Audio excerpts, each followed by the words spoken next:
हैं जी कैफ 1 FAR 1 का question 2 दिए थे होमवर्क में। सबसे पहले तो ये बताएं हमने कल क्लास में कौन सा क्वेश्चन किया था? एग्जेक्टिव क्लब किया था? नहीं,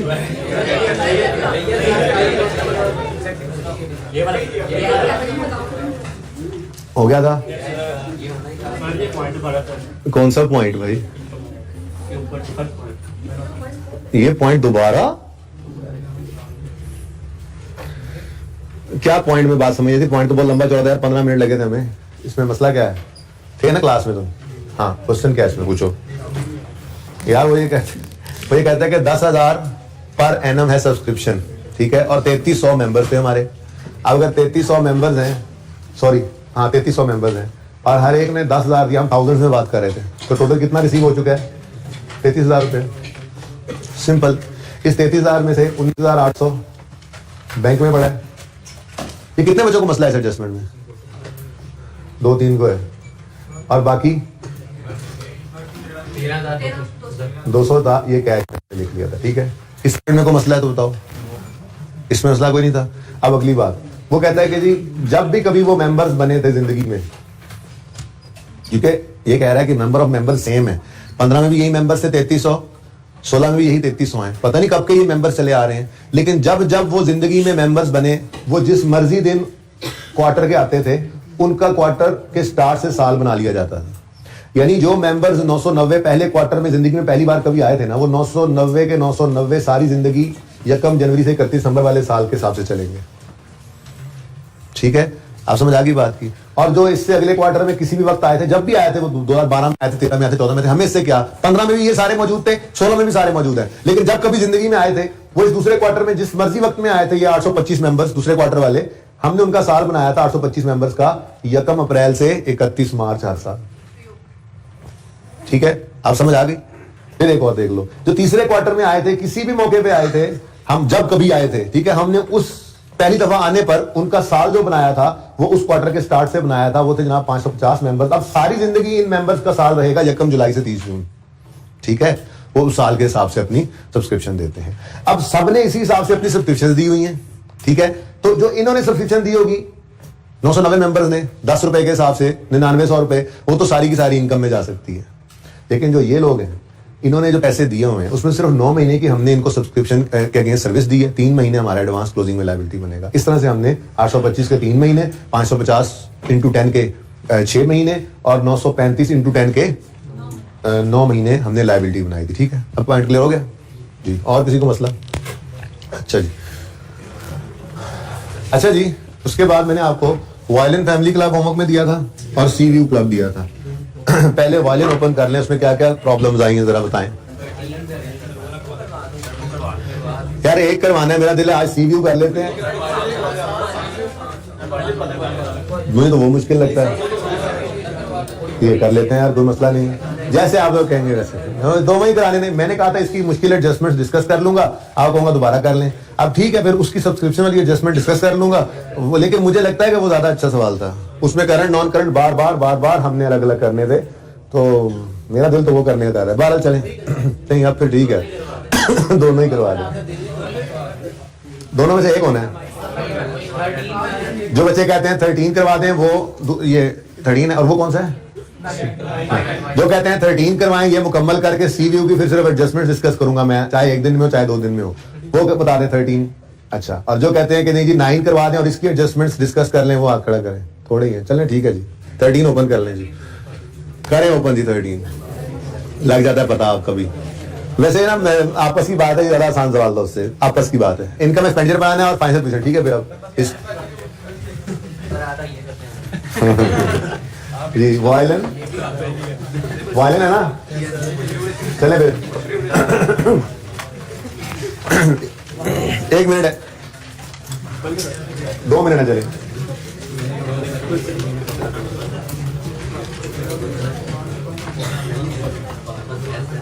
ये रेंट बता दो, और रुपीज इन 1000 उन्होंने खुद ही कह दिया यार, बातें मत करो ना प्लीज।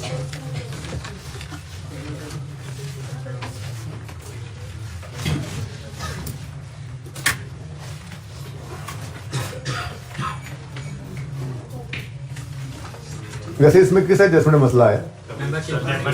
तो यार सिर्फ वही एडजस्टमेंट देख लेंगे कि ना 12 चलें, अब आपकी मर्जी है, अब सी नहीं करवाऊंगा बस, ठीक है, ऐसे तो ऐसे से ठीक है। मैंने नहीं गुस्सा ही करना है, आप बात नहीं मानते आप लोग। नहीं आप मैंने लिख लिया बस, अब ना बस अब बाकी सिर्फ एक एडजस्टमेंट में मसला आया था और आपने सारा सवाल करने का कह दिया। चले फिर आप ही करेंगे ये सवाल, मैं सिर्फ गाइड करता रहूंगा आपको, कोई बात नहीं। खैर एक दिन और सही। बैलेंस शीट बोला है, फाइनेंशियल पोजीशन बोला है, ये ध्यान रखा करें, ठीक है ना। स्टेटमेंट ऑफ फाइनेंशियल पोजीशन, जो रिक्वायरमेंट में लिखा होगा वही नाम यहाँ लिखा गया, एज ऑन 31। कोई स्पेसिफिक फंड तो नहीं था इसमें? ओपनिंग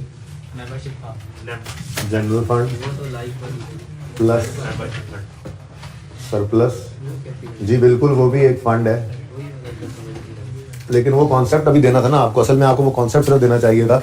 बाद में चले अब सवाल आपने कह दिया तो करवाएं, एक आधी लाइन छोड़कर। लायबिलिटीज को नॉन करंट लायबिलिटीज तो नहीं थी, सवाल किया बताते तो रहो। कितनी को लायबिलिटी थी? 4-5 होंगी। उसके बाद एसेट्स हैं, एसेट्स में नॉन करंट एसेट कितने थे? 2 थे। कौन कौन से वैसे? चलो फिर 2 ही करना पड़ेगा। और करंट एसेट कितने को सी? चलो मैनेजर रुपीज इन 1000। कोई ट्रेडिंग एक्टिविटी तो नहीं थी? अच्छा, ट्रेडिंग एक्टिविटी तो वर्किंग वन पे उसी की ही बनेगी। वर्किंग है या रिक्वायरमेंट में अलग से मांगा? ठीक है। नंबर 1 कौन सी ट्रेडिंग कर रहे हैं वैसे? ये ट्रेडिंग कैंटीन है। चलो मैंने ट्रेडिंग एक्टिविटी लिख दी। Sales less cost of sales gross profit. कोई एक्सपेंस भी थे रिलेटेड इससे? 2 को लाइनें काफी है, ज्यादा छोड़ दूं? बस ठीक। Number 2 we are ready.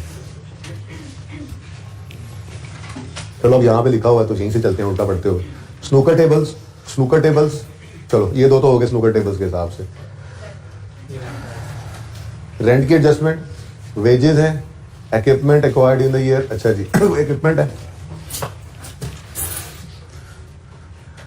ये क्या है जी? Detail of some payments during the year. Cash वाली हैं या बैंक वाली हैं?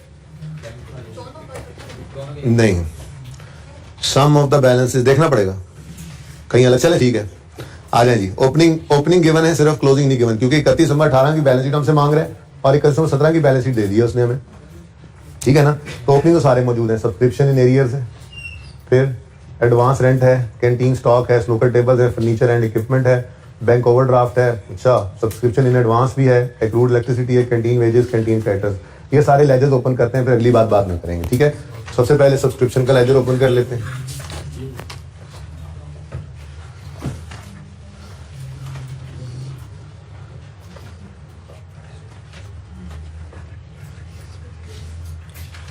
जी, सब्सक्रिप्शन इन एरियर का मतलब क्या होता है? रिसीवेबल, ठीक है। तो ब्रॉड डाउन गिवन है 15 जमा 90 लिख देता हूँ, चले इकट्ठा ही लिखना है वाला यहाँ पर। 15 जमा 90 105। किसमें ऐड हुआ? 90 अलग पड़ा है, 15 अलग पड़ा है। अगर आपने इकट्ठा लिखना है तो इकट्ठा डायरेक्ट लिख लो, मैंने सिर्फ उनको इकट्ठा करके लिखा हुआ है। देखो ना, सब्सक्रिप्शन इन एरियर्स 16 की 15 है, 17 की 90 है, तो टोटल 18 के लिए तो ये दोनों ही ओपनिंग है ना बेटा, ठीक है। एक को 16 वालों ने अभी तक पैसे नहीं दिए और कुछ 17 वालों ने भी पैसे नहीं दिए। हम इस वक्त 18 के पहले दिन करने हैं ना, यकम जनवरी 18 पे, ठीक है। अच्छा, उसके बाद रेंट है, ये जगह मैं ना मेंबरशिप के लिए छोड़ देता हूँ। नंबर 3 रेंट एक्सपेंस है, तो ये भी थोड़ी सी टेक्निकल एडजस्टमेंट, लेकिन इतनी भी नहीं। रेंट एक्सपेंस एडवांस है जी, ब्रॉड डाउन 24 कैरी डाउन, तो रेंट एक्सपेंस है ना, रेंट एक्सपेंस है, इनकम तो नहीं है। नीचे बात में एडजस्टमेंट उसने बोली होती कि रेंटल प्लेस पे हम काम कर रहे हैं, वो प्रीपेड वो एडवांस लिख दिया उसने, कोई मसला नहीं। एक्सपेंस अगर एडवांस में हो तो वो एसेट होता है भाई, जैसे टैक्स एडवांस में हो तो क्या है? एसेट है, ठीक है। तो एडवांस रेंट प्रीपेड रेंट ही है ये जी। उसके बाद क्लोजिंग नहीं है, ठीक है, कोई बात नहीं, अल्लाह खैर करेंगे, क्लोजिंग भी निकल आएंगे। ओपनिंग तो गिवन है ना, चलते जाओ। स्टॉक है नंबर 4, स्टॉक का account opening 215। Next snooker tables हैं बुक वैल्यू पे snooker tables 960। Next furniture and equipment है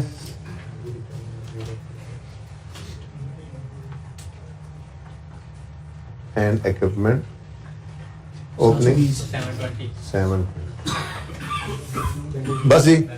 अब बैंक का लेजर भी आज हमें खुद बनाना पड़ेगा शायद, क्योंकि बैंक का लेजर मुझे सवाल को देखते हुए नजर नहीं पड़ा, तो बना लेंगे यार, ऐसा कौन सा मसला है। बैंक अकाउंट बना लें और ब्रॉड डाउन ओवरड्राफ्ट है, ठीक है ना, लायबिलिटी साइड पे। ये समझ में आती है बात। नेक्स्ट पॉज कीजिएगा। कहाँ थे हम? सब्सक्रिप्शन इन एडवांस है 45।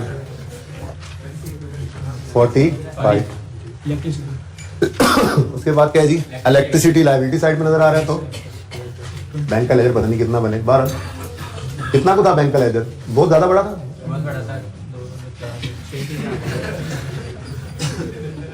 जी इलेक्ट्रिसिटी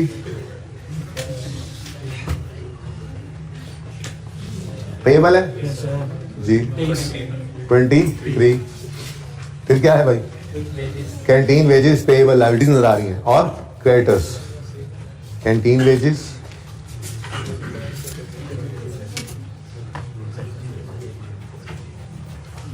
वेजेस एक्सपेंस, वेजेस ही एक्सपेंस होता है लेकिन मैं आपके लिए एक्सपेंस लिख देता हूं जी 11, और क्रेडिटर्स कैंटीन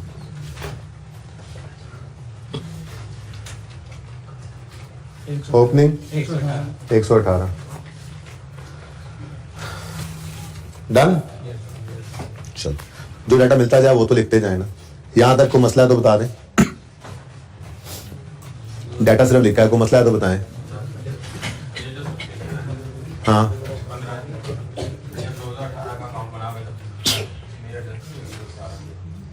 बेटा ये कुछ ऐसी कहानी होगी ना कि 31 दिसंबर 2016 के अंदर ये 15 की सब्सक्रिप्शन बाकी में भी बड़ी होगी, बाकी पता नहीं कितनी होगी। फिर वो 1 जनवरी 17 पर ब्रॉड डाउन जो आया होगा उसके अंदर भी ये 15 पड़ा होगा, जितना भी होगा। अब इस साल में भी ये रिसीव नहीं हुई होगी, तो 31 दिसंबर 17 पर ये क्लोजिंग 15 पड़ी होगी, ये वही चली आ रही है। तो ये भी हमारे साल के पहले दिन यहाँ पर 1 जनवरी 18 पर ये भी रिसीवेबल है। नहीं रिसीव हुआ, 16 वाला रिसीवेबल अभी नहीं रिसीव हुआ, ठीक है ना। तो कोई बात नहीं है भाई, देख लेंगे अब इसका करना क्या है। लेकिन फिलहाल तो 16 वाले साल में एक बंदा हमारे 15 रुपए देने वाला था, और बहुत सारा रिसीवल होगा, मैंने सिर्फ 15 लिख दिया, और बहुत सारा रिसीवल होगा, वो यहाँ पे ओपनिंग रिसीवल बना होगा, उसमें से वो सारे रिसीव हो गए, इसने अभी भी नहीं दिया था, पिछले साल के एंड पे भी नहीं दिया था, तो इस साल के स्टार्ट में ये क्या है? रिसीवेबल। और कुछ इनमें इस साल के अंदर भी सेल बने थे, वो भी आ रहे हैं, ठीक है ना। 12 एडजस्ट हुआ होता ना बेटा, तो फिर ये रिसीवेबल में ना पड़ा होता। अगर 16 का रिसीवेबल था तो 17 में पैसे आ गए होते, तो फिर 17 के एंड पे भी रिसीवेबल ना होता। तो नहीं पैसे दिए उसने, नहीं दिए, दे रहे तो उसने नहीं दिए पैसे, ठीक है। अच्छा जी, अब आ जाए तरह एडजस्टमेंट्स की तरफ। Sum of the balance is as on 31 में 18। कितनी ज्यादती की उसने, सारे देता पर कुछ एक बैलेंस उसने दे दिए, जैसे सब्सक्रिप्शन इन एरियर फॉर 18 ये क्लोजिंग उसने बता दिया हमें जी, कितना 30, ठीक है। कैंटीन स्टॉक 247 जो बता रहा है लिखते जाओ। एक्रूड इलेक्ट्रिसिटी पेएबल कितना 35। Canteen creditors 142। तो जो डाटा मिलता जा रहा है वो हम लिखते जा रहे हैं। घर पैसे किया था असल में ना, लाइफ मेंबरशिप की ना सिर्फ आपसे एडजस्टमेंट डिस्कस की ही नहीं हुई। अगर मैंने वो कॉन्सेप्ट डिस्कस किया हुआ होता ना तो आप कहते नहीं सर ये सवाल ना कराएं, ये सवाल ना कराएं, हम नहीं करना। एनीवेज अच्छा जी, हो गया जी। Point 1 clear. पॉइंट 2 में कहता है breakup of subscription received during the year 18 is as follow. पहली बात तो ये देख लो, सब्सक्रिप्शन रिसीव्ड ड्यूरिंग 18 कह रहा है वो, क्या मतलब? ये कैश आया है, ठीक है। तो ये टोटल रिसीव, उसको ब्रेकअप करके दे दे, कोई मसला नहीं। आप जरा टोटल कर लो पहले 10, ठीक है ना। ये सारे जो सब्सक्रिप्शन है ठीक है, ये इस साल में रिसीव हुई, ये अमाउंट इस साल में सब्सक्रिप्शन की बाद में रिसीव हुई है, ये मानते हो, ये कैश है, ठीक है।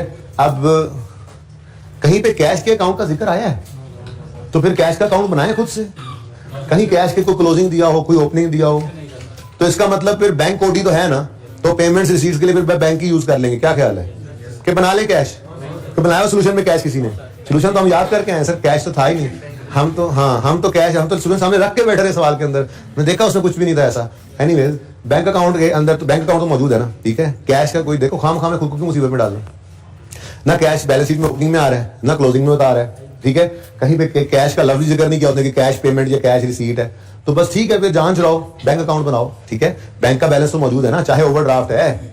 अब ये पैसे रिसीव हुए हैं, इसकी डबल एंट्री बैंक में करने लगा हूं मैं, अगर इजाजत दें तो। बैंक डेबिट कितने से 1055 से, और सब्सक्रिप्शन इनकम का अकाउंट क्रेडिट 1055, ठीक है जी। बैंक बेटा फिर सवाल बताता ना कि कैश में रिसीव हुआ या बैंक में, दोनों हो तो पिछले सवाल की तरह से वो बताएगा आपको, इतने बैंक में आए इतने कैश में आए, या इकट्ठा अकाउंट होगा तो चुप होगा, और अगर अलग अलग अकाउंट्स होंगे तो सवाल खुद गाइड करेगा। पिछले सवाल में गाइड किसने पूछा सवाल, पिछले सवाल में गाइड किया था ना उसने, हाँ, तो फिर सवाल गाइड करता है। अगर ऐसा कोई मसला हो तो आप पिछले सवाल के ऊपर ही नजर डाल लें। पिछले सवाल में बैंक अलग कैश अलग था, उसे सब्सक्रिप्शन के बारे में क्लियरली बता दिया, ठीक है, 19,800 बैंक में आया और बाकी कैश में। अच्छा, उससे पिछला सवाल याद करें तो उसमें भी इकट्ठा था, सॉरी अलग अलग था कैश और बैंक, लेकिन उसके अंदर उसने क्लियरली बता दिया था कि सब्सक्रिप्शन कैश में आई है, वहां से निकल के बैंक में डिपॉजिट हुई है, याद आ रहा है, ठीक है ना। तो अगर अलग अलग अकाउंट्स होंगे तो सवाल गाइड करेगा। सुना है तुमने, सुनो सवाल पूछ के तुम कहीं और देखे ऐसे भाई। ये टोटल कैश रिसीव हो गया। अब जरा देखते हैं वो क्या कह रहा है ब्रेकअप के बारे में। ये जो 10-55 रिसीव हुआ है ना, इसमें से 17 वाले रिसीवेबल में से कितना रिसीव हो गया है, 60, यानी इस 90 में से 60 रिसीव हुआ जो इसमें पड़ा हुआ है, ठीक है, कितना रिसीव हो गया, 60, बाकी 30 रिसीव नहीं हुआ। फिर 18 वाले अपने इस साल के अपने कितने पड़े, 920, ठीक है। फिर 19 का भी 75 इसमें पड़ा हुआ है, इसमें 1975 पड़ा हुआ है, तो वो कहां पे जाएगा, क्लोजिंग एडवांस में, कितना 75, ठीक है ना जी। ये 75 भी, एक बात याद रखना, इस साल जो कैश रिसीव होता है ना हमें, उसमें ओपनिंग रिसीवेबल्स भी पड़े होते हैं, क्लोजिंग एडवांस भी उसी में पड़ा होता है, ठीक है ना। रिसीव हो गया, सर्विस नहीं दी, क्लोजिंग एडवांस, रिसीव हुआ, सर्विस पहले दे चुके थे, ओपनिंग रिसीवेबल, ठीक है। एनीवेज ये हो गया काम।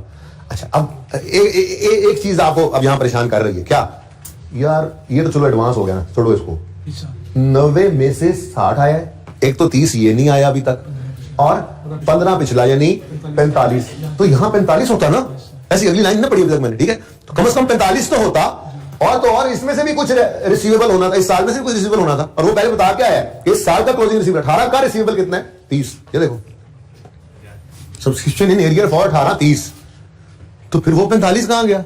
तो सवाल ने कहा क्लब्स मैनेजमेंट हैज डिसाइडेड कि बहुत हो गई, भाग गए वो लोग, गए अब ये नहीं आते। वो 16 वाला किधर गया भाई, जो एडजस्ट हो रहा था, एडजस्ट हो गया किधर, ऐसे कैसे माफ कर देते हम बगैर बताए। अब उन्होंने सोचा 16 भी गुजर गया, सर्विस दे ली थी, पैसे देने तो उसने नहीं दिए, हमने 17 भी वेट कर लिया, पूरा 17 भी गुजर गया, मुश्किल है, अब नहीं आता, ठीक है, फारिग करो इसको, बैड डेट राइट ऑफ कर दो इसको, ठीक है। और तो और जो 17 में से 30 नहीं आया, उसके बारे में उन्होंने ये डिसाइड किया कि अब ये भी नहीं आएगा। कोई इंडिकेशन मिल गई होगी उन्हें, हमें इससे क्या, हमें तो सवाल ने बताया club management has decided to write off remaining subscription in arrear relating to 16 and 17। 16 की रिमेनिंग कितनी है, 15, और 17 की रिमेनिंग 30। ये 30 कैसे निकला, 90 रिसीवेबल था, उसमें से 60 रिसीव हो गया, तो बाकी 30 अभी भी क्या है, रिसीवेबल। तो ये क्या है जी, बैड डेट रिटर्न ऑफ। कोई प्रोविजन तो नहीं है ना सवाल के अंदर, प्रोविजन डॉक्यूमेंट होती तो वही ट्रीटमेंट करते, लेजर बना लेते, लेकिन आप डायरेक्ट कर लो एंट्री, ठीक है। तो bad debt return of expense, इधर देखो 15 प्लस 30 भाई, 15 प्लस 30 कितना बन गया, ये देखो एक्सपेंस डेबिट और डेटर, डेटर यही पढ़े थे, कल बताया था ना, ये डेटर यही पढ़े हुए, ठीक है। तो ये आगे जनाब बैड डेट रिटर्न ऑफ 45, ठीक हो गया जी, सही है। ये सवाल था, पता नहीं करवा दें। अब आगे लेके जाए, मैंने इसको कर दूँ मूव, कोई मसला नहीं इसमें, चलें आगे। वैसे अब सब्सक्रिप्शन का लेजर क्लोज हो सकता है, उसमें से इनकम निकल सकती है, लेकिन चलो वो तो अब आप घर पे भी निकाल लेंगे, टाइम ना बचा तो। आगे बढ़ते हैं।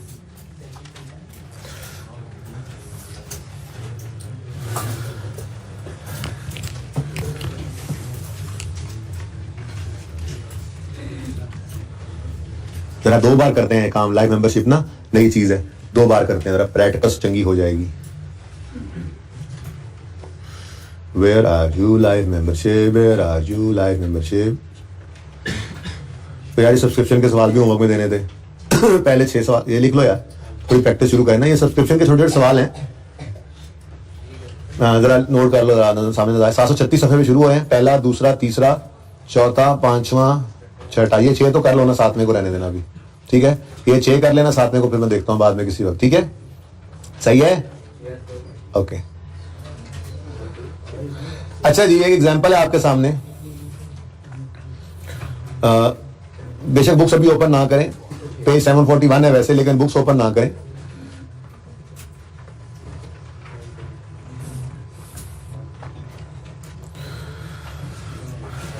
A non-profit organization received, ये सोल्यूशन पे नजर तो नहीं पड़ रही? सोल्यूशन पे नजर तो नहीं पड़ रही? कब से है ये बीमारी आप लोगों को? सोल्यूशन पे नजर ना पड़े? हाँ, सिर्फ क्वेश्चन पे, ठीक है। अच्छा, प्रॉफिट ऑर्गेनाइजेशन मैं खुद ही छुपा देता हूँ, चलो बस ठीक है, नहीं देखेंगे। पेज नंबर नहीं, बस ये सामने सवाल है, पेज नंबर इसमें बता दिया मैंने पहले। A non-profit organization received 10 lakh each from 2 life members in 2012।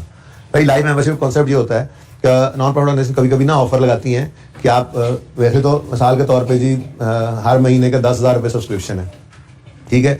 तो ये वो लोग ये कहते हैं कि जी आप हर महीने 10,000 दें, इसकी बजाय ना आप 10 लाख रुपए एक बार जिंदगी में जमा करा दें, और सारी जिंदगी फिर आप जो है वो आते रहें, फिर आपसे कोई यहाँ पे पैसे नहीं लिए जाएंगे, ठीक है। अब वो मिसाल के तौर पे 1 लाख 1.5 लाख रुपए में साल खर्चा बनता था, ठीक है। तो उन्होंने अंदाजा लगाया यार 10 कुछ साल में तो पोग ही जाते हैं कुछ ना कुछ, ठीक है। तो बहरहाल ले लेते हैं ये ऑफर, तो दे देते हैं ये ऑफर, तो ऑफर दे दी उन्होंने। अब कुछ लोगों ने, 2 लोगों ने 10-10 लाख रुपए जमा करवा दिए, ठीक है। अब वो जी गए तो जी गए, ना जिए तो ना जिए, ठीक है। लेकिन अब क्लब के ऊपर ये लायबिलिटी, ये पैसे रिसीव करते ही पड़ जाएंगे, ठीक है ना। तो जिस दिन मिसाल के तौर पे 1 जनवरी 2012 में कह देता हूँ, इसमें तो नहीं लिखा हुआ, जिस दिन ये पैसे रिसीव किए, अज्यूम करते हैं वो 1 जनवरी 12 है, तो उस दिन कैश तो आ गया। कैश कितना आया जी? 20 लाख। 10 लाख तो एक से लिया है ना, तो 20 लाख रुपए आ गए, 2000 में 1000 में कर लो तो, ठीक है।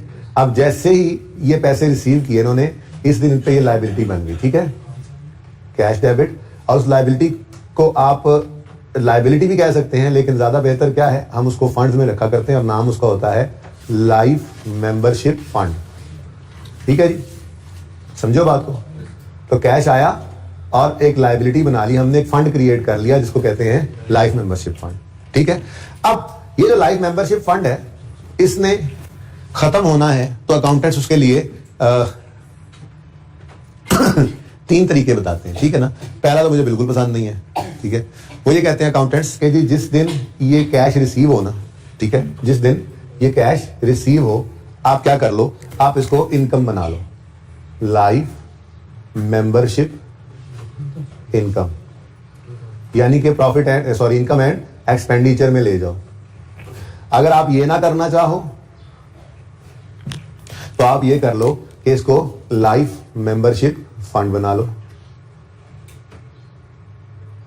ठीक है। अगर तो इनकम बना लिया तो कहानी खत्म, जो कि मुनासिब बात नहीं है वैसे, ठीक है ना, क्योंकि आपने सारी जिंदगी के लिए उससे पैसे ले लिए हैं, एकदम से कैसे इनकम में डाल सकते हो, ठीक है। मैचिंग कॉन्सेप्ट की वायलेशन होगी, सर्विसेज आगे कई साल देते रहोगे और और पैसे आज ही सारे के सारे इनकम में डाल दिए, ठीक है। बहरहाल एक ऑप्शन है, सही है, ठीक है। पर्चे में क्या करना है, जो पर्चा कहेगा वो करना है, यानी कि सवाल में जो वो मेथड कहेगा उस हिसाब से हम भी कर लेंगे, ठीक है। फिर वहां से बहस करना, उसने कहा जी इनकम में बैंक देते हैं तो आप बहस करने लग जाएंगे उससे, लेकिन वो इनकम नहीं बनवाएगा आपसे, क्योंकि उसका काम तो कैलकुलेशन करवाना है ना आपसे थोड़ा सा, ठीक है। ये तो सादा बात है, जो पैसे आए सारे इनकम में बैंक दो, ऐसा थोड़ी है।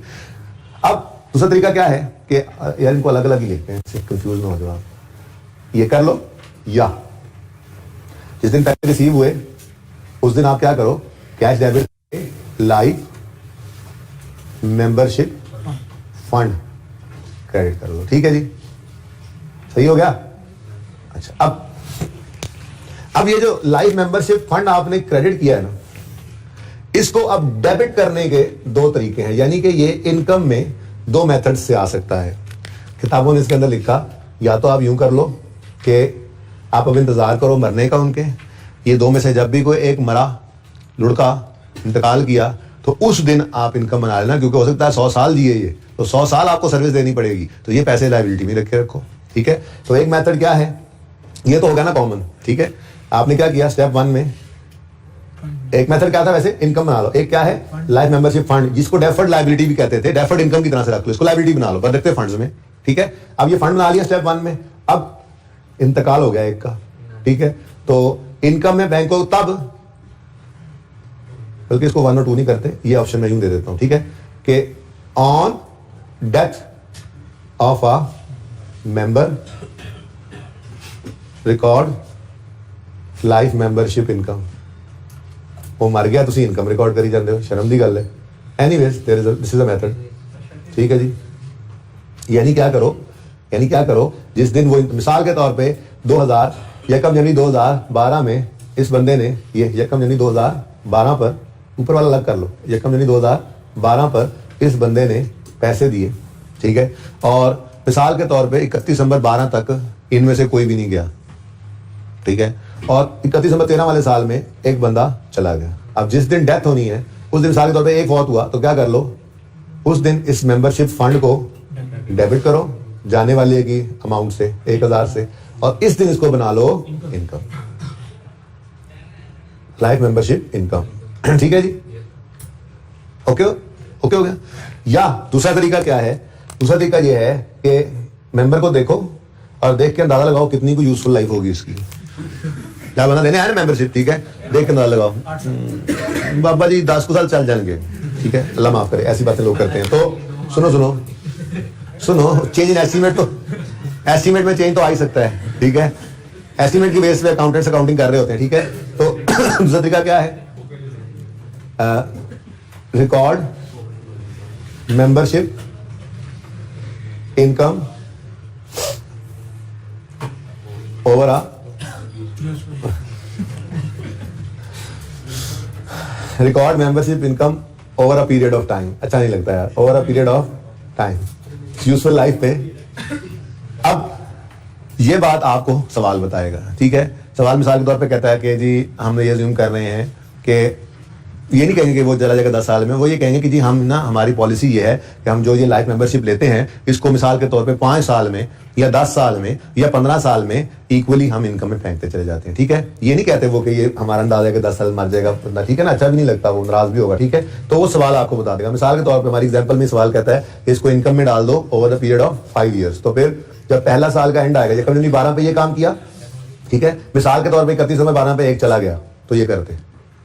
ठीक है, लाइफ मेंबरशिप पे करके साल बाद ही बंदा गया, तो हो जाता है ऐसा। ठीक है, अच्छा, हमने रिसीव की लाइफ मेंबरशिप, ठीक है, और दोनों में से कोई भी नहीं गया, लेकिन साल का एंड हो गया, तो एक मेथड ये भी है कि हम 5 साल के ऊपर बराबर इसको इनकम बनाएं। तो लाइफ मेंबरशिप फंड डेबिट और लाइफ मेंबरशिप इनकम क्रेडिट।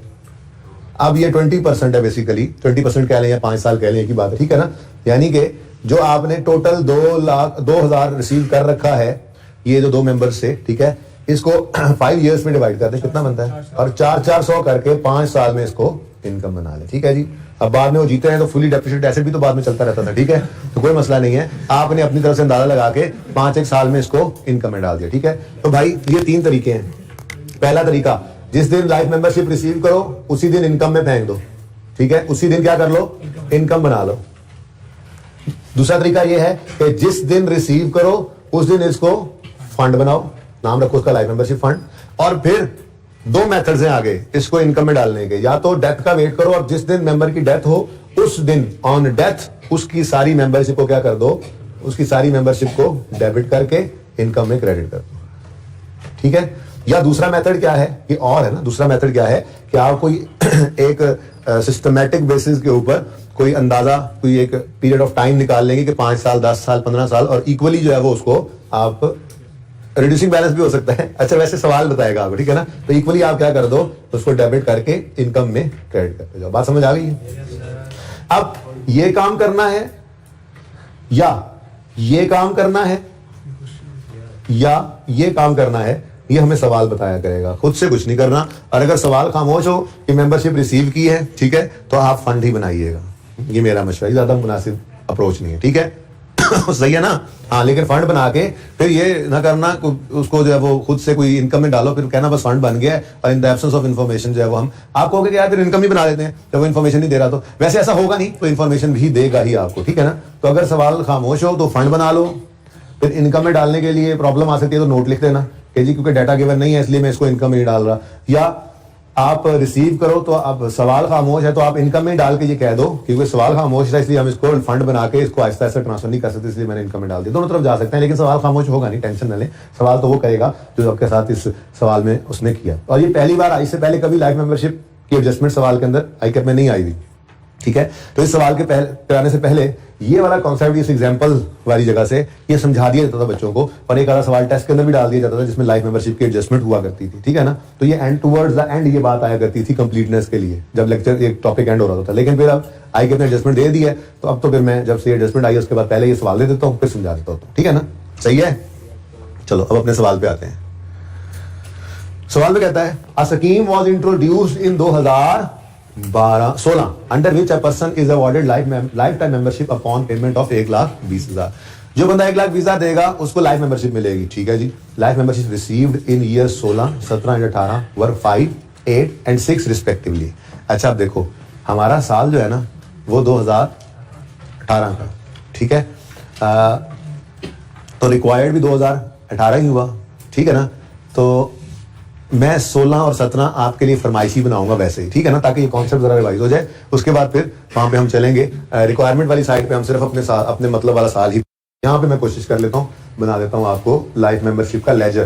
भाई ये लेजर भी तो बन सकता है ना, ये देखो cash debit life membership fund का लेजर। फंड बन गया ना, लायबिलिटी क्रेडिट लेजर बन गया। अब वो डेबिट हो रहा है और इनकम क्रेडिट हो रही है, डेबिट हो रहा है इनकम क्रेडिट हो रही है, तो लेजर ही है ये, ठीक है। अब सब अच्छे तवज्जो से इधर देखें। लाइफ इकट्ठा भी कर सकते हैं क्लोजिंग ओपनिंग, लेकिन मैं हर बार अलग अलग बनाता हूं, ठीक है। Life membership fund 2016 fund is a liability. तो 1 जनवरी 16 पर ओपनिंग फंड बता दो कितना है, क्यों नील और क्लोजर भाई इंट्रोड्यूस ही कब हुई है 16 में, तो इससे पहले तो ये स्कीम थी ही नहीं, ठीक है। अच्छा उसके बाद भी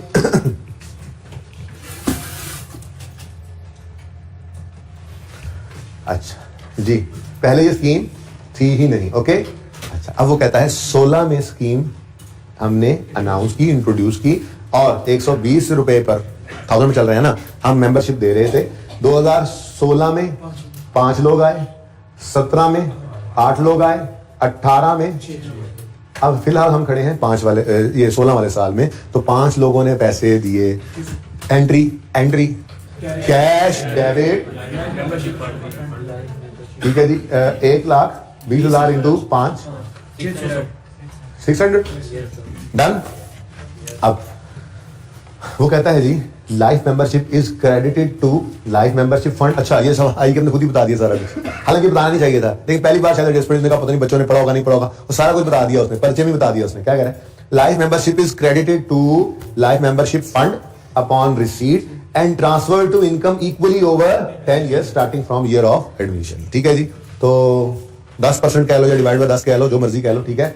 इनकम में ट्रांसफर करने की एंट्री क्या है, life membership fund debit, life membership income credit, ठीक है। तो लाइफ मेंबरशिप फंड ने होना है डेबिट और लाइफ मेंबरशिप इनकम क्रेडिट होनी है, ठीक है। अभी तो देखो ये है 600 डिवाइड किया इसको 10 से, कितना आया 60। ये 60 की एंट्री क्या हो गई, लाइफ मेंबरशिप फंड में से निकल गया डेबिट, और 16 के इनकम एक्सपेंडिचर में चला गया होगा इनकम के तौर पे क्रेडिट।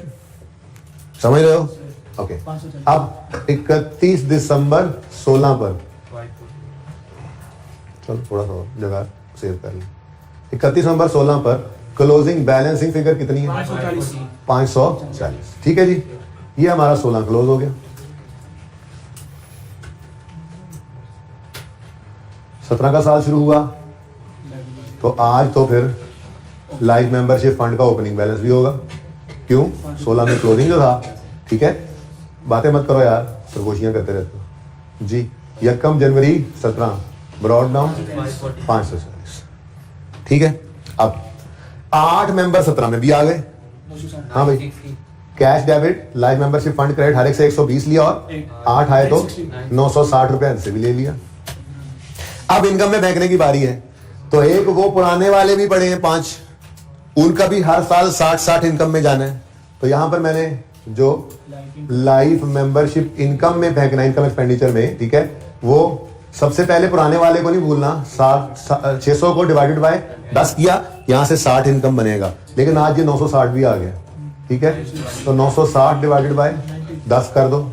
अब इनका टोटल 60 इसका, 96 इसका, टोटल 156 इनकम में जाएगा। और 31 दिसंबर 17 पर क्लोजिंग आ जाएगा 1344।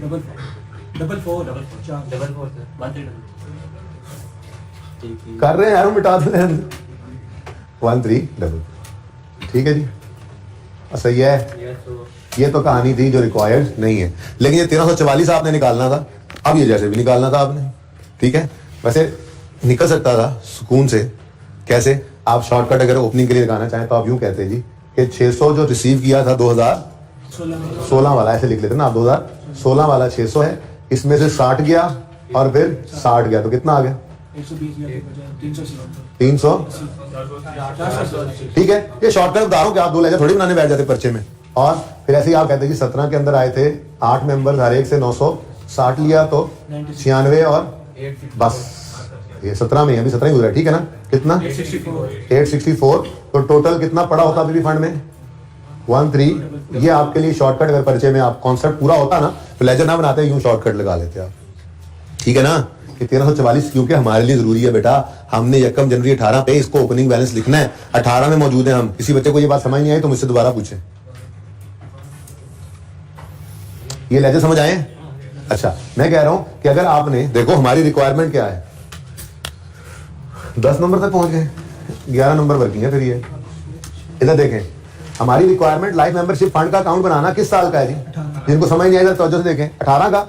अब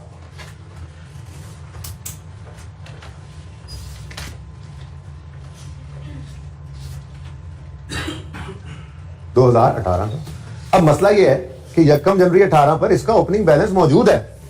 क्यों? ये तो 16 से स्कीम चली आ रही है। तो ये ओपनिंग निकालने के लिए ये 2 लेजर थोड़ी बनाने, इतना टाइम जाया करके हम क्लोजिंग में ये 1344 निकाल के उसको ओपनिंग बनाए। हमने डायरेक्ट करना है काम। तो मैंने कहा डायरेक्ट कैसे करेंगे? हम यूं कहेंगे कि 2016 के अंदर 600 रुपए रिसीव किए थे हमने लाइफ मेंबरशिप के। 16 के अंदर वो इनकम में गया 60, 17 के अंदर भी इनकम में गया। ऑनसेट हो तो डायरेक्ट ही करेंगे ना हम। 17 के अंदर इनकम में गया कितना? 60। तो इस वक्त उन वालों 600 वालों में से 480 अभी भी लाइफ मेंबरशिप फंड में पड़ा है। ठीक हो गया। फिर 17 के अंदर हमने 960 रिसीव किया। ठीक है जी।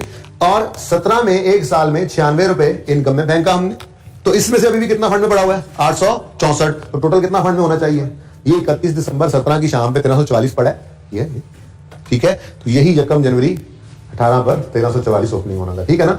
तो मैं ये कह रहा हूं कि आप इसके लिए ना वर्किंग नंबर 12 कह लें, इसको कुछ ना कहें, इसको मैं कह रहा हूं कैसे करके है। कोई और शॉर्टकट होता, जैसे भी होता, आपने 1344 निकालना था। ये तो मैंने आपको समझाने के लिए 2 साल का लेजर बनाया, पर हम 18 का लेजर बनाने के लिए पिछले 2 साल का लेजर बनाने थोड़े बैठ जाएंगे घर पे पर्चे में। ठीक है, घर पे नहीं पर्चे में। ठीक है ना। ये डायरेक्ट किया था काम। हाँ समझ आ गया? किस किसने आग खड़ा किया था? समझ आई बात? अभी किसी को समझ नहीं आई तो पूछ लें। क्लियर है? चलो चलो भाई। अब अगली बात आपको बता ही चुका हूं। इस साल फिर कोई लोग आ गए। इस साल फिर कितने आ गए भाई?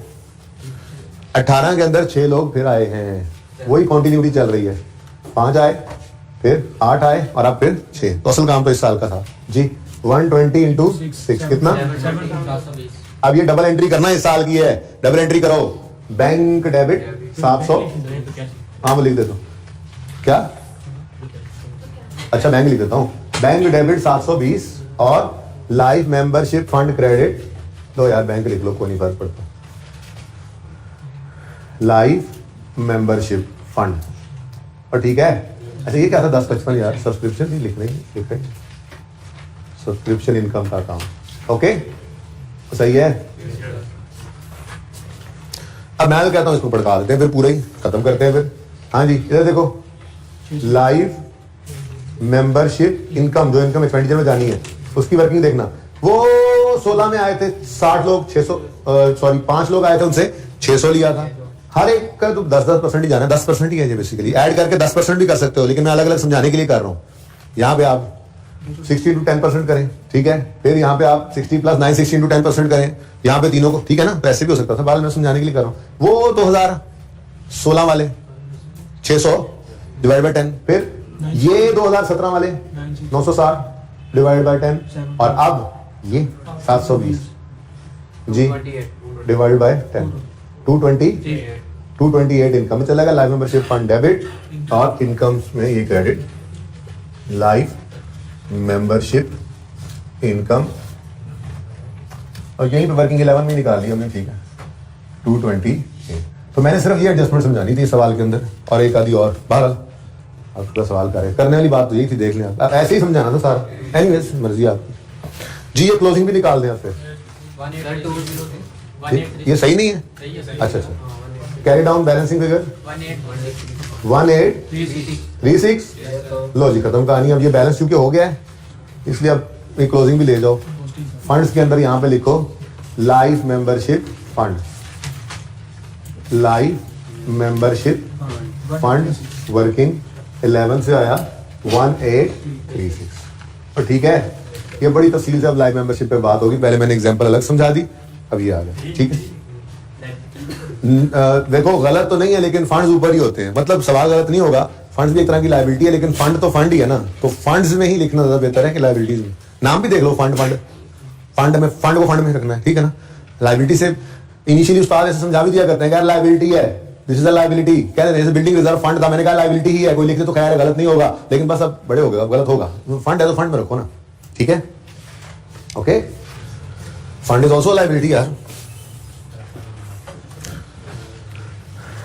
जी, जाहिर सी बात है।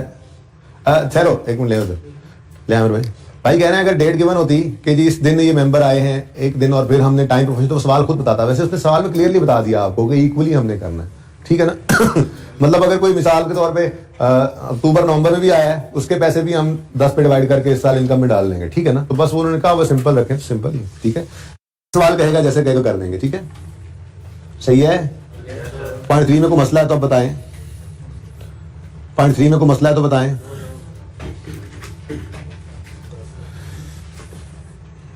जी, point 4, club operates a canteen till last year canteen earned a gross profit of 20% of sales effective 1 January 18 selling prices were increased by 10%। अब मार्कअप मार्जिन तो सिखाया हुआ था, ऐसी बात तो नहीं सिखाई थी। अब कुछ तो खुद से भी कोशिश करनी पड़ती है ना। 100% कैसे कोई पढ़ाने वाला पढ़ा के भेज सकता है, कुछ ना कुछ तो ऐसी फनकारी होती ही। बाकी तो सारी चीजें 100% पढ़ी होनी थी इस अटेम्प्ट में, पढ़ी भी हुई थी जब बच्चे गए थे तो। लेकिन ये वाली बात खैर सिंगल एंट्री का टॉपिक भी साथ ही होता था, तो ये वाली बात सिंगल एंट्री में कवर हो जाती थी। एनीवेज कोई मसला नहीं, आसान बात है, मुश्किल नहीं है। Cost plus profit is equal to sale, ठीक है।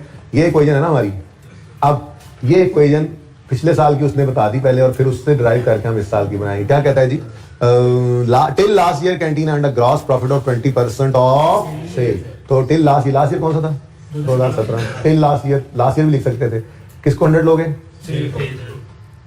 प्रॉफिट कितना था, तो बैलेंसिंग कॉस्ट 80%। अब वही कहता है इफेक्टिव 1 जनवरी 18 हमारे साल के पहले दिन से selling prices were increase by 10%।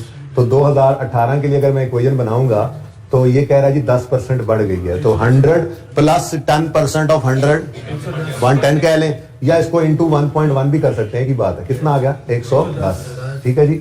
ये बात किसको समझ नहीं आई, इंटू 1.1 वाली। क्लियर, सब साथ है ना मेरे। यानी अगर हम वरना 100 प्लस 10% ऑफ 100 कर लें, वो कहता है 10% से सेलिंग प्राइस बढ़ गई है। तो हमने कहा ये जो 100 है इसको 110% कर लो। अब कॉस्ट के बारे में तो सवाल खामोश है, कॉस्ट के बारे में तो सवाल खामोश है। इसका मतलब रियाशियां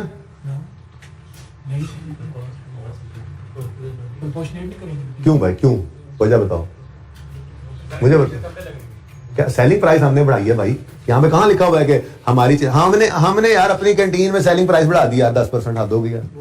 कहाँ पे लिखा हुआ है कि कॉस्ट बढ़ गई है? कहाँ पे लिखा हुआ है कि कॉस्ट बढ़ गई है भाई? ऐसे खुद से नहीं, ऐसे ये सब पे ही लगेगा। और भाई हमने उसने कब कहा कि महंगाई 10, इन्फ्लेशन रेट 10% बढ़ गया? क्या लिखा? Inflation rate 10%। सेलिंग प्राइसेस आपने बढ़ाई है 10% यार। आपने सेलिंग प्राइस बढ़ाई है तो इसका ये मतलब थोड़ा ही कि आपको चीज महंगी भी मिलने लग गई है। जब तक सवाल खुद ना कहे हम क्यों उस तरफ जाएंगे? ऐसा कुछ नहीं करना आपने, ठीक है? सिंपल सी बात है, सेलिंग प्राइसेस बढ़ गई हैं तो आपकी सेलिंग प्राइसेस बढ़ गई हैं तो आपके प्रॉफिट के मार्जिन बढ़ गए, चीजें महंगी कर दी हैं आपने, ठीक है? हाँ, अगर सवाल यूं कहता कि जी कॉस्ट भी बढ़ गई है और फिर वो इतने % बढ़ी है तो आप कॉस्ट को भी बढ़ा लेते, तो तब करते जब सवाल खुद कहता, ठीक है? सही है ना? इसमें मेरे साथ फजूल में बहस करने की जरूरत मेरे ख्याल में है नहीं आप लोगों को, क्योंकि आप प्रूफ तो कर नहीं सकते कि कहां लिखा हुआ है कॉस्ट बढ़ी है। सिंपल सेलिंग प्राइसेस बढ़ गई हैं, इन्फ्लेशन नहीं बढ़ाई उसने कि हम कहें दिया हमने भी सेल बढ़ानी है, फिर जरूरत क्या थी? अगर 10% सेल बढ़नी है तो 10% कॉस्ट बढ़नी है तो फिर उसने ये एडजस्टमेंट दी क्यों थी आपको?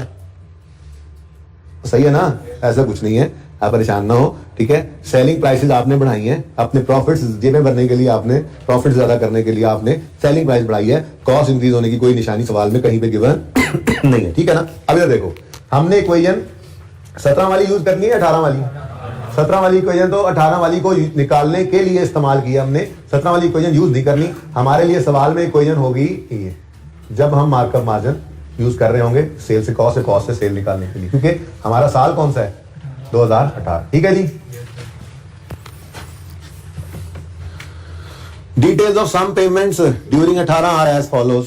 अब पेमेंट्स हैं, बैंक अकाउंट एक ही आ रहा है, कैंटीन क्रेडिटर्स तंग पड़ गया, वो हमारे उसूल से अब क्रेडिटर्स ही लिखने लग गया, ठीक है? बोलो भाई, क्रेडिटर डेबिट कितने से है? कहा ये 512 से क्रेडिटर डेबिट और 512 से बैंक क्रेडिट। नेक्स्ट सैलरीज है, सैलरी का लेजर है कोई नहीं है, डायरेक्ट ले आए। फिर सैलरीज डेबिट कितने से जी? 285 और बैंक क्रेडिट 285। अच्छा, वैसे एक बात नोट किया आपने, अगर आपको सारा सवाल नहीं भी आता ना तो आप क्लोजिंग तो आप सवाल नहीं अक्सर दिए होते हैं, आप उठा के बैलेंस शीट में लिख दो, आसान ले जाए तो बैलेंस कर ही सकते हो, उनको ले जाओ इनकम के अंदर, ठीक है ना? तो जैसे सब्सक्रिप्शन इनकम का काउंट था, बहुत ज्यादा टफ नहीं था, अभी प्रैक्टिस हमने करनी है और मैंने 6 सवाल आज होमवर्क में दिए हैं, तो आसान नंबर सवाल में पढ़े ही होते हैं। लाइफ मेंबरशिप मुश्किल कॉन्सेप्ट नहीं है, लाइफ मेंबरशिप आपको पढ़ाया ही नहीं हमारा भाई, पढ़ा के भेजता तो आप कहते सर प्लीज ये क्वेश्चन ना करवाएं, बस फिक्स ऐसे भी एडजस्टमेंट डिस्कस करते हैं, प्लीज ये क्वेश्चन ना करवाएं, हमने नहीं करना ये क्वेश्चन, समझ आ गया हमें क्वेश्चन, ठीक है? तो लाइफ मेंबरशिप की एडजस्टमेंट मुश्किल नहीं है, हमने पढ़ी तो चौथा तो दिन है, शायद 5वां दिन है, अभी चौथा दिन है, अभी तो दरमियान में पहुंचे इस टॉपिक के हम, तो अभी तो कॉन्सेप्ट्स रहते हैं। अभी तो मैंने बिल्डिंग रिजर्व फंड पे बात को रोका हुआ है, स्पेसिफिक फंड्स की बात करनी है अभी, तो आईके टेस्ट नहीं किया हुआ अभी तक, ठीक है? तो अभी तो बातें रहती हैं इसके अंदर, तो मुश्किल नहीं था सवाल, ठीक है? और आसान नंबर सवाल के अंदर मौजूद होते हैं, बस इससे कॉन्फिडेंस आपको आना चाहिए कि जब भी आप इस सवाल को अटेम्प्ट करेंगे तो इंशाल्लाह आप 60-70% मार्क्स ले लेंगे, और मुश्किल एडजस्टमेंट में भी आप हाथ पांव मार के कुछ ना कुछ नंबर वहां से भी चीर लेंगे, ठीक है? ओके, हाँ जी, चलें आगे। ओके, इक्विपमेंट, शुक्र है ये 66 के बारे में ना गड़बड़ है थोड़ी सी, 5-6 शुक्र है मेरी नजर पड़ गई, मुझे लगा शायद वो इक्विपमेंट की डेट ऑफ परचेज दे रहा है, मैंने साथ ही देख लिया, लेकिन वो क्या कह रहा है पेमेंट्स में 66 पड़ा है और वो कह रहा है equipment acquired during the year is only 30% paid and remaining is payable in अगला साल। इसका मतलब ये वही वाली कहानी है जो स्नूकर टेबल वाली एडजस्टमेंट ही हमने देखी थी, ठीक है? तो फर्नीचर एंड इक्विपमेंट का अकाउंट है ना, वो पता नहीं कितने से डेबिट करना है, ठीक है? ये जो बैंक क्रेडिट हुआ पड़ा है ना, ये 66 से क्रेडिट हुआ है, जो कि सिर्फ 30% ऑफ टोटल है, वैसी एडजस्टमेंट है ना, बिल्कुल। तो देखो एडजस्टमेंट भी रिपीट हो रही होती हैं, कभी ना कभी एक जैसी एडजस्टमेंट आपको अगले सालों में नजर आएंगी। तो पहली बार आपने सीखा, चीज को सीख लिया, काबू कर लिया, अब उससे मिलती जुलती चीजें आगे आ ही रही होती हैं, ठीक है? तो 66 है 30%, ठीक है जी? हमें चाहिए 100%, 70 नहीं, पूरा 100, 70 करना तो यहाँ वाले फिगर निकाल लेते ना। बहरहाल मैंने टोटल एसेट की अमाउंट निकाली, कितना? 220 का इक्विपमेंट खरीदा, 66 पे कर दिए, बाकी पेएबल है 154, ठीक है? ये डबल एंट्री कर लेते हैं आप। फर्नीचर एंड इक्विपमेंट डेबिट कितने से? 220 से। यहाँ एडिशन लिख लूं ना, आप समझा दिया तो 3 तरह से लिख सकते हैं, ठीक है? डेट कोई बताई हुई है तो फिर 1 जनवरी 18 ही लेंगे हम। अगर सवाल के अंदर एडिशन या डिस्पोजल की डेट गिवन ना हो तो कभी उसूल तो नहीं बदला, ये पहले दिन ही अज्यूम करते हैं, ठीक है? बस 1 जनवरी 18 ही लिख दिया मैं, ठीक है? बीडी आपके साथ भी 1 जनवरी 18 हमने लिखना है, डेप्रिसिएशन भी तो निकालनी है ना हमने। Sorry, equipment debit bank credit 66 से लिख लो यहाँ इक्विपमेंट, कोई मसला नहीं, ठीक है जी। और पेबल फॉर इक्विपमेंट लाइबिलिटीज में क्रेडिट 150। अच्छा देखो, कोई जरूरत खास नहीं है वर्किंग का रेफरेंस देने की, मैंने इसलिए वर्किंग बोले नहीं उसको, एंट्री को वर्किंग का नंबर दे दिया तो रेफर भी कर सकते हो, लेकिन ये डबल एंट्री हो तो गई, ठीक है। Equipment debit, bank credit, payable credit, बिल्कुल ठीक है, कोई वर्किंग शो करने की जरूरत नहीं है। अगर जबरदस्ती खाम खा कहीं पे वर्किंग शो करनी है ना, तो किसी एक जगह कर दो, या तो एडिशन में कर दो 66/30 × 100, या यहां शो कर दो 66/30 × 70, किसी एक जगह शो कर दो, बस दैट्स एनफ। एंट्रीज करने नहीं, पहले वर्किंग में जर्नल एंट्री लिखोगे तो वहां से बड़ा टाइम जाया होता है इस तरह से, ठीक है ना। हाँ, डायरेक्ट लिख लें, लेकिन ये प्लस माइनस लिखने जरूरी है, ये फिगर्स पोस्ट करना जरूरी है, डबल एंट्री दिखानी तो होती है ना। ओके, इलेक्ट्रिसिटी डेबिट कितने से? 263 से, और बैंक क्रेडिट 263 से।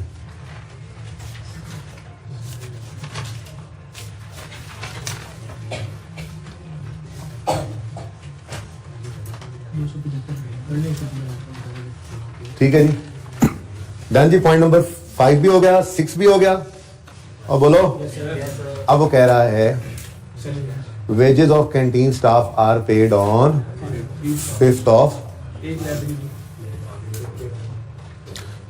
हर महीने की 5 तारीख को पिछले महीने की तनख्वाह मिलती है,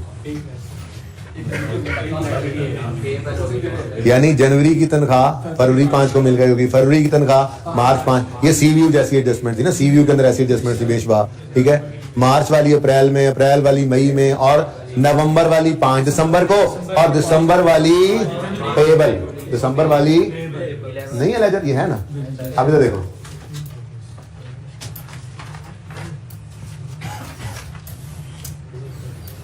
क्या करें। पॉइंट 8 में रेंट गिवन है, पॉइंट 9 में स्नूकर टेबल, 10 में भी स्नूकर टेबल। अब ओपनिंग पेबल वेजेस का कितना नजर आ रहा है? 11। सवाल खामोश है तो क्या अज्यूम करें?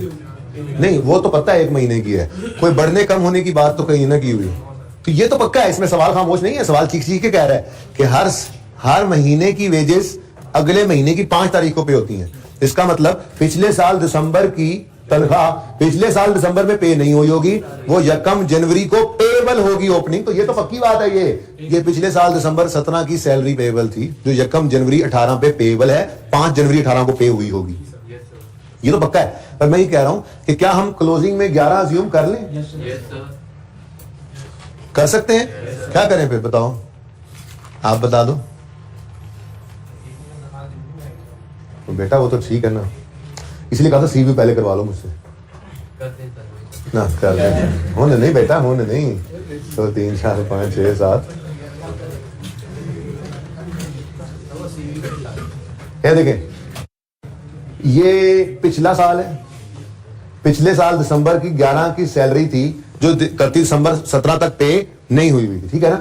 31 दिसंबर 17 पर ये पे नहीं होती, ये इसने 5 जनवरी को पे होना था इस साल में, तो 31 दिसंबर 17 की शाम को तो फिर ये पेबल है ना, तो यही 1 जनवरी 18 को भी ओपनिंग पेबल है, 1 जनवरी 18, ठीक है, सही है। ऐसे ही जनवरी की तनख्वाह फरवरी में, फरवरी की मार्च में, और चलते चलते चलते चलते चलते ये नवंबर की दिसंबर मिली होगी, और दिसंबर वाली अगले साल पे होनी है, तो फिर क्लोजिंग में पेबल तो होनी है, और होनी भी 1 महीने की है। ये क्वेश्चन नहीं कर रहा, मैं कह रहा हूं ये तो डिसाइडेड है, 1 महीने की सैलरी तो पेबल है ही है। मैं ये पूछ रहा हूं कि क्या इस क्लोजिंग डेट पर भी 11 ही ले लें इसको?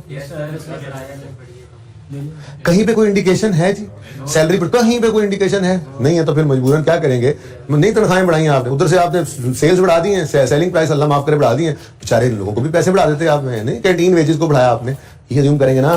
क्या ख्याल है? घर पे किस किसने सवाल को पूरा कर लिया था? वैसे पूरा ही हो गया, किन का बैलेंस हो गया था सवाल?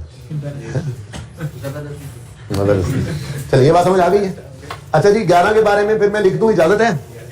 11 लिख सकता हूं, कोई और हल भी नहीं है मेरे पास, सवाल तो पढ़ चुका हूं मैं। आगे तो रेंट की एडजस्टमेंट है, फिर स्नूकर टेबल्स की है, तो मजबूरन फिर 11 ही लिखना पड़ेगा, ठीक है।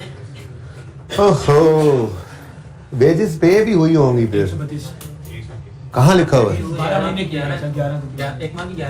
पता नहीं, बहरहाल देखते हैं।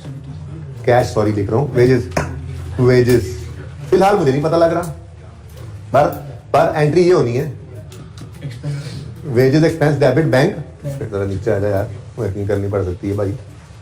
अच्छा आप चाहो तो एक्सपेंस निकालो, चाहो तो कैश निकालो, होना सेम ही है।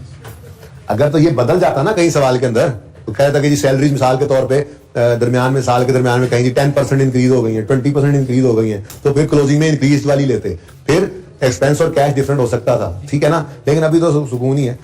पता नहीं फिर ये ऐसे डाटा बनाया क्यों उसने, शायद ये निकलवाना चाह रहा था हमसे, क्योंकि आज ना क्लोजिंग बैलेंस अवेलेबल नहीं है बैंक का, वो हमने खुद बैलेंसिंग निकालना है। तो डाटा ऐसे दिया कि वेजेस भी पेमेंट उसने खुद कहा कि यहाँ से निकाल कर लेके यहाँ पे आए ताकि बैंक में क्लोजिंग बैलेंस निकल सके। क्लोजिंग बैलेंस नहीं था ना बैंक के अंदर, ऐसे ही हुआ था ना कि नहीं, समझ रहे हो कि नहीं समझ रहे। चलो ठीक है, देखते हैं, देखते क्या है, वैसे पड़का ही नहीं, मैं तो कहता हूँ बैंक कितना आना है, और वेजेस एक्सपेंस ही लिख लो जगह जरा सामने, एक्सपेंस इस तरफ आना। आपको ये फिगर निकाल लो, ये निकाल लेते हैं। अगर हर महीने की तनख्वाह 11 ही है, ओपनिंग में भी पेबल 11 है, क्लोजिंग में भी 11 है, तो फिर इस साल के अंदर 12 तनख्वाहें रिसीव हुई होंगी ना। कैसे, पिछले साल के दिसंबर की इस साल जनवरी में आ गई, और फिर इस साल के दिसंबर की पे नहीं हुई, तो अल्टीमेटली 12 तो हो ही गए ना, ठीक है, सही है। पेमेंट्स 12 महीनों की हो गई, कितना 132 से कैंटीन वेजेस डेबिट और बैंक क्रेडिट। तुम कह रहे 6 आइटम्स आने, किधर गए? अच्छा 6 ही हुए हैं?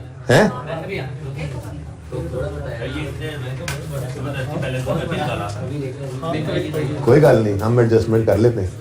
ले आओ जरा इसको इधर, इलेक्ट्रिसिटी एक्सपेंस जरा इधर आओ, बाइक को जगह दो, चलो शाबाश। बैंक 263, ओपनिंग 23, क्लोजिंग 35, लो जगह ही जगह, हाँ मान गई, ओके लो भाई, हाँ दसो किन्ने ने, दसो देख लो इतना बड़ा टीवी और बड़े। Okay, the club operates from a rented place, the rent is paid quarterly in advance on यकम मार्च, यकम जून, यकम सितंबर, यकम December. As per agreement annual rent was increased by 6000 with effect from यकम September 18। मजे की adjustment. यहाँ चमक तो नहीं पड़ रही किसी को? यकम जनवरी 18 हमारा साल शुरू होता है, 31 दिसंबर 18 पे हमारा साल खत्म हो जाता है। क्वार्टर्स होते हैं हर साल में 4, ठीक है। अब वो कह रहा है, बातें मत करो ना यार कान के बच्चे जी। Rent is paid quarterly in advance, ठीक है। यकम मार्च को, ये है जनवरी, ये है फरवरी, ये यकम मार्च है, ये ध्यान रखना था। मार्च देख के पागलों की तरह इधर नहीं लिख लेना, ठीक है ना। यकम मार्च को किराया पे होता है, फिर ये है ना जनवरी, फरवरी, मार्च, अप्रैल, मई, जून, जुलाई, अगस्त, सितंबर, अक्टूबर, नवंबर, दिसंबर, ठीक है। अच्छा जी, अब कह रहा है जी यकम मार्च को किराया पे होता है एडवांस में, मार्च, अप्रैल, मई का, ठीक है। फिर यकम जून को पे होता है, यहाँ यकम जून को, और ये होता है जून, जुलाई और अगस्त का। फिर यकम सितंबर को होता है पे, सितंबर, अक्टूबर, नवंबर का। फिर यकम दिसंबर के लिखना जी, कह दो आपने, कह दो, पता है दिल में आ रही है, आपने लिखना सर, आप बुलाओ थोड़ी लगे मैं आपके। यकम दिसंबर पे, दिसंबर और अगले साल 2 महीनों का, ठीक है। अब कितना पे, अब वो क्या कह रहा है जी, कहीं किराया शराया गिवन है? वो कह रहे नहीं, वो कह रहा है annual rent was increased by 6000, rent 6000 से बड़ा है। पहले कितना सी पता नहीं, I don't know. Only available thing is 24 का एडवांस, प्रीपेड रेंट हम पे कर रहे हैं, ठीक है, 2 महीने का एडवांस। यहां पर 24 हमने प्रीपे कर रखा है। अब अगर उसूल यही चल रहा है कि इन डेट्स पर पेमेंट होती है, तो पिछले साल यकम दिसंबर को, इसलिए कहा था सीवी पहले कर लो, पिछले साल यकम दिसंबर को जो पे किया होगा वो 3 महीनों का होगा, और वो 3 महीनों का होगा यहां तक। लेकिन चूंकि पिछले साल को हमने 31 दिसंबर पे क्लोज कर दिया था, 1 महीना पिछले साल एक्सपेंस में चला गया, 2 महीने का एडवांस है। अब ये 24 कितने महीनों का एडवांस रेंट है? 2 का। तो 24 डिवाइडेड बाय 2, ये है 24/2 कितना जी? मंथली निकाल लो। Monthly is equal to 12 per month, ठीक है। PM पर मंथ है, ठीक है ना। तो जी भाई आ रहा हूं क्लास में। ओके अच्छा जी, कुछ रिकॉर्डिंग हो गई। ये पर मंथ 12 है। अब सुकून से, तसल्ली से, कोई मसला नहीं। मुझे बताओ यकम सितंबर को वो चेंज हो रहा है, ठीक है ना। तो एनुअल चेंज हो रहा है, एनुअल। अब जरा ध्यान से तो देखो, तवज्जो से, कोई तसल्ली से। अगर 12 पर मंथ था तो बिफोर इंक्रीमेंट, बिफोर इंक्रीज कितना एनुअल रेंट हुआ करता था? 144। ये तो बता सकता हूं ना। अच्छा, और after increase 144 plus 6 is equal to, ये एनुअल है, ठीक है। बिफोर इंक्रीज ये है एनुअल, और ये भी है एनुअल, ठीक है। अब आपकी मर्जी, आप जो मर्जी चीज निकालो, ठीक है। कब चेंज हुआ है? आप देखो यहां तक यकम सितंबर से चेंज हो रहा है। इससे पहले ये रेंट रहा है 12 पर मंथ। कितने पर मंथ? अब आप क्या निकालना चाहोगे? एक्सपेंस पहले निकालना चाहोगे, कैश बैलेंस? मेरे ख्याल में एक्सपेंस निकाल लेते हैं, कैश बैलेंस निकालेंगे। क्या ख्याल है? एक्सपेंस अब इजी लग रहा है। एक्सपेंस कैसे? जनवरी, फरवरी, मार्च, अप्रैल, मई, जून, जुलाई, अगस्त, कितने महीने बने? 8। कितने महीने बने? 8। इन 8 महीनों का ये देखो rent expense for first 8 months 12 into, भाई एक्सपेंस की बात कर रहा हूं मैं, पेमेंट की बात ही नहीं कर रहा, एडवांस वगैरह कुछ नहीं। अगर एक्सपेंस तो इसी साल बनना है ना, वो 24 भी, वो 24 भी पिछले साल एक्सपेंस बन गया तो एडवांस क्यों पड़ा होता? ठीक है ना। तो एक्सपेंस 8 महीनों का कितना बनता है? 96।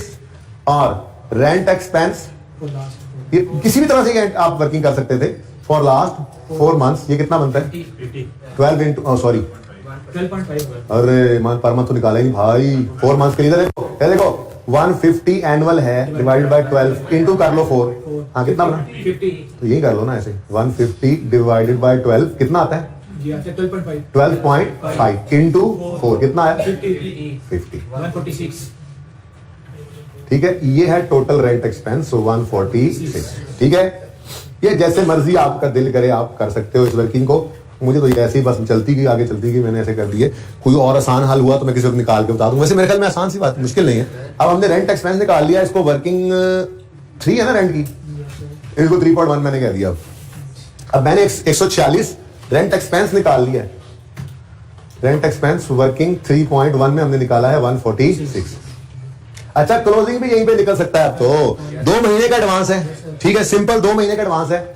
और 12.5 बढ़ने के बाद हो चुका है हमारा किराया पर मंथ। इधर देखो, मैंने इसलिए ये 12.5 यहां लिख दिया था। 150 डिवाइड बाय 12 करें ना, इंक्रीमेंट के बाद वाला, ये इस सरसे के बाद वाला हर महीने का रेंट इंक्रीमेंट के बाद वाला ही है ना।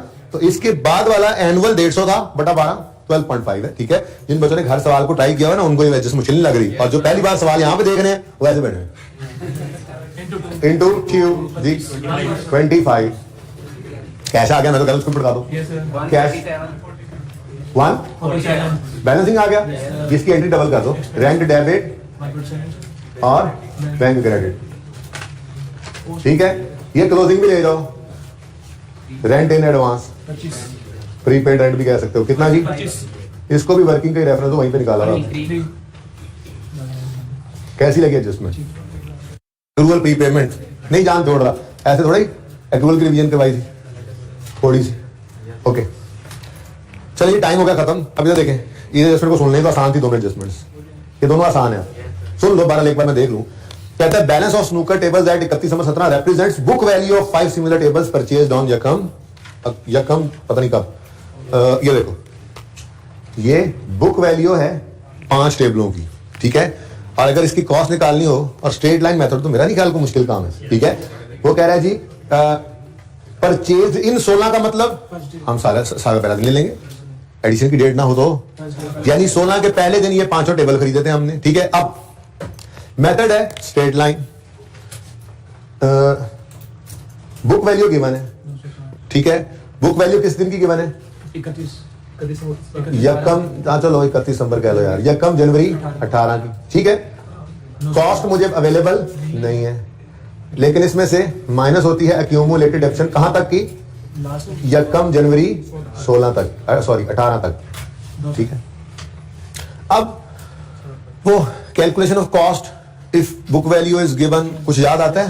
वहां से निकाल लें आप, ठीक है। आप 100 रिज्यूम करें, इसको कॉस्ट को जगह बची कोई नहीं है, कुछ चीज मिटानी पड़ेगी, ये मिटा लेता हूँ, ये ऐसी मेंबरशिप फजूल में ऐसी एग्जांपल थी, ये तो एडजस्टमेंट तो वहाँ हुई पड़ी है, खुली डुली जगह बन गई, टाइम तांगा जगह तो खुली डुली बन गई। जी देखें अज्यूम करें कॉस्ट इज इक्वल टू 100, यकम जनवरी 16 को आपने एसेट खरीदा 100 का, स्ट्रेट लाइन है, उसे शॉर्टकट भी लग सकता है लेकिन जान दो, चलो ऐसे कर लो।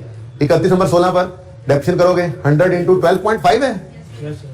यही है ना, स्नूकर टेबल का डेप्शन 12.5 ऑन स्ट्रेट लाइन बेसिस। जी क्यों, अच्छा इकट्ठा करना चाह रहे हैं, वैसे ये भी ठीक है। फिर 31 दिसंबर 17 पे ही आ जाए, फिर इसको अक्यूमुलेटेड डेप्शन कह दें, फिर इंटू 2 कर दें, ठीक है जी, बेहतरीन हो गया। 25. ये दोनों साल की इकट्ठी डेप्शन माइनस कर दें, ठीक है। तो ये 31 दिसंबर 17 की बुक वैल्यू, 2 साल की डेप्शन भाई निकालिए इसमें से, ये किसी को समझ ना आए तो अभी पूछ लें, 2 साल इंटू 2 क्यों किया है, इंटू 2 क्यों किया है, तो मैंने इसलिए अक्यूमुलेटेड डेप्शन बाद में लिख दिया, ठीक है ना। स्टूडेंट ने मशवरा दिया कि 2 साल के ना बनाए, ऐसे कर लें तो बेहतरीन मशवरा था। बुक वैल्यू यकम जनवरी 18 या 31 दिसंबर 17 की है, 75. लेकिन ये तो परसेंटेजेस में है, ये परसेंटेजेस में है, हम इसको रुपीस में निकालना चाहें तो कोई मसला है नहीं, हमें सवाल के अंदर इस दिन की ही तो बुक वैल्यू गिवन है 960. 960, इसको लेकर जाओ इधर, 960 डिवाइडेड बाय 75 इंटू 100, 1200 है टोटल, ठीक है, 1200, ठीक है जी, कॉस्ट निकल आई बस, ठीक है। अब ये कॉस्ट 5 टेबलों की है, ठीक है। अच्छा मुझे इस कॉस्ट की जरूरत ना, चलो ठीक है, ठीक है, तो अब कॉस्ट भी निकल आई, ओके। अच्छा जब कॉस्ट निकल आई तो फिर तो मैं एक्यूमुलेशन भी अलग बना सकता हूँ, तो अलग भी बना सकते हैं आप तसल्ली के लिए, ठीक है ना। बहरहाल ये कॉस्ट 5 टेबल्स की है, इसमें से एक टेबल बिक गया, one of the table was sold to member for cash during the year, का मतलब साल का पहला दिन, डेट मिसिंग है तो साल का पहला दिन, सिंपल डिस्पोजल है भाई। अब एसेट अकाउंट में से एसेट की कॉस्ट की बजाय बुक वैल्यू निकाल देना, अगर बुक वैल्यू अलग से बुक वैल्यू रखा हुआ, ठीक है, उसको ले जाना डिस्पोजल के अकाउंट में। अब जब डेप्रिसिएशन की बारी आएगी तो ये 1260 काम आएगा, 5 का है, आप इसमें से किधर गया, ये इस 1280 को डिवाइड बाय 5 कर दो, पर टेबल आ गया, इंटू 4 कर दो, जो 4 टेबल बच गए हैं उनकी डेप्शन निकालने के लिए कॉस्ट अवेलेबल होगी, ठीक है। तो ये डेप्शन भी आप निकाल सकते हो, ओके। सुन लो अब बस, और तो कुछ नहीं है, सही है, हो जाएगी ये एडजस्टमेंट हो जाएगी। हाँ ओपनिंग फंड मुझे नजर नहीं आया, ओपनिंग फंड मुझे नजर नहीं आया, और इस सवाल में ओपनिंग फंड मुश्किल था, लेकिन अब मुश्किल नहीं रहा, क्योंकि आपके पास एसेट लायबिलिटी निकल चुकी है, मुश्किल थी, फिर एसेट लायबिलिटी, ठीक है ना।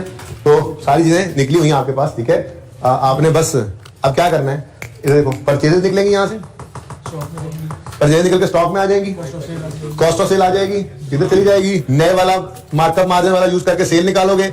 अब ये पैसे भी इधर डालने हैं, क्यों नहीं डालने, जो सेल आनी है वो कहाँ गई है, डेटर तो है नहीं, नो क्यों यहाँ, हाँ तो फिर और यही लिख रहा था, ठीक है। किसने बोला, हाउ डेयर यू, क्या कर रहे हैं, कैंटीन है, कैंटीन रिसीट्स, ठीक है ना, वो जो भी आएंगी यहाँ पे लिख लोगे, ठीक हो गया। और कुछ पेजेस, वो यहाँ से बैलेंसिंग होती सारी चीजें निकल आएंगी। ये सवाल अब हो जाना चाहिए, इसमें कोई मसला नहीं है, सारा लेक्चर लगा दिया आप लोगों ने। होमवर्क के अंदर, अच्छा होमवर्क के अंदर प्लीज, होमवर्क के अंदर सी व्यू करना है आपने, ये भी कर लें और सी व्यू भी कर लें, ठीक है, ओके। वायलन और सी व्यू कर लें, और ट्राई करनी है आपने अब साथ में 14 चौंगतार इंटरनेशनल हॉस्पिटल लिख लें जी होमवर्क में, हाँ बस लिख लें। सी व्यू तो रिपीट टेलीकास्ट है ना, वायलन कंप्लीट करना है, सी व्यू को करना है, और पास पेपर 17 चौंगतार, ये वाहिद सवाल है आईकैप का जो 14 जो ट्रायल से उसने बनवाया था, ट्रायल बैलेंस से, थोड़ा मुश्किल करेगा, ये कल करवाऊंगा मैं। सी व्यू कौन सा सी व्यू, पास पेपर 9 सी व्यू, ये तो करना ही करना है ना। अब 13 अब चले कर लीजिएगा, वैसे रहा तो कुछ नहीं अब इसमें, वायलन 14 और 14 चौंगतार इंटरनेशनल हॉस्पिटल, ये भी आपने करना है। वो आप पता है आपको, वो 6 सवाल करने हैं जी, क्वेश्चन नंबर 1 से 6 तक, ठीक है जी, सब्सक्रिप्शन क्वेश्चन, ठीक है जी। अल्लाह हाफिज।